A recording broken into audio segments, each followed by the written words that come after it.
Knowing how to make wine is absolutely essential in describing the flavor profile and conducting a tour. So we spend a lot of time actually just talking, okay, how does winemaking work? How are white wines made? How are red wines made? So that we can really understand fully what factors are affecting their flavor and how does the processing affect the flavor of that. So the first thing we're going to start out with a lot of traditional winemaking is going to be grapes. Yes, there are other fruit wines, but we're going to focus on the grape wines in this training program. Then, though that fruit is going to be destemmed and crushed. Those are two separate operations, and it does exactly what it sounds like in the order that it's presented. So there's crusher destemmers, there's also destemmer crushers. Most of the time, people use destemmer crushers. So the first thing they do is they put the clusters of fruit into the machine, they remove the stems, and then they squish up the resulting berries once they're detached from the stem. After destemming and crushing, we will use a pressing process. Pressing is the application of manual force against that fruit. That's going to squeeze that fruit and squeeze the juice out of it. And then we're going to run fermentation. We're going to spend a lot of time talking about fermentation, but in a nutshell, the gist of this is that yeast are going to eat sugar, and that's going to produce alcohol. That's, in essence, the fermentation process. Now, white wines versus red wines are going to go through this basic flow chart a little bit differently. White wines are going to get destemmed and crushed, and then they will be immediately pressed. And then we will initiate fermentation. So when we press, we're extracting the juice. But what we don't want with white wines is to have a lot of skin contact with that. That's why we try to minimize the time between destemming and crushing and pressing, down to not more than an hour if we can do it. So as soon as those skins are broken, we want to start that pressing process to squeeze out that juice. We don't want to extract from those skins. And we'll talk about skin extraction as it goes along. Once we have juice, we're going to initiate fermentation. Now, red wines are a little bit different. Those are going to be destemmed and crushed, and it's going to make this really mushy mess that's called must. So must, M-U-S-T, is just those little bits of grape skin still in contact with the juice. We're actually going to ferment that in contact. When the fermentation is finished, that's when we're going to press it. So we're actually going to squeeze the wine out of those skins. So the time that skins is in contact with the juice is the first term that you see on the slide of maceration. So that's the skin contact time.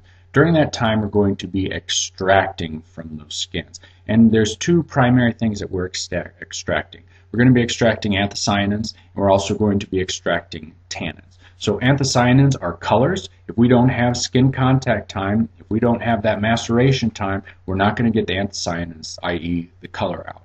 And then tannins, that's a term for the dryness in your mouth after you finish a sip of red wine. So that can be extremely strong, or it might be very minimal. We'll talk more about perceiving tannins in our sensory analysis talk.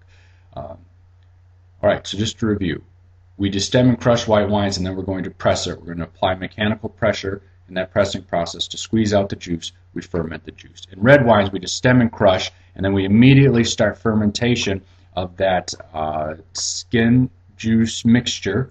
That's termed maceration when the skin is in contact with the juice. And that maceration time is going to allow us to extract anthocyanins, which are color, and tannins, which is part of the flavor profile and mouthfeel properties, so the dryness in your mouth when you finish that sip of wine. Now after that, we're going to clarify and stabilize the wine.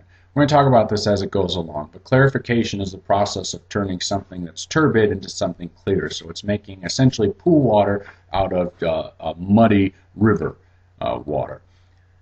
Stabilization is making sure that the wine maintains that clarity throughout storage. So if the wine gets too hot during storage times, we don't want it to develop a haze. We don't want it to start looking like that dirty river water again.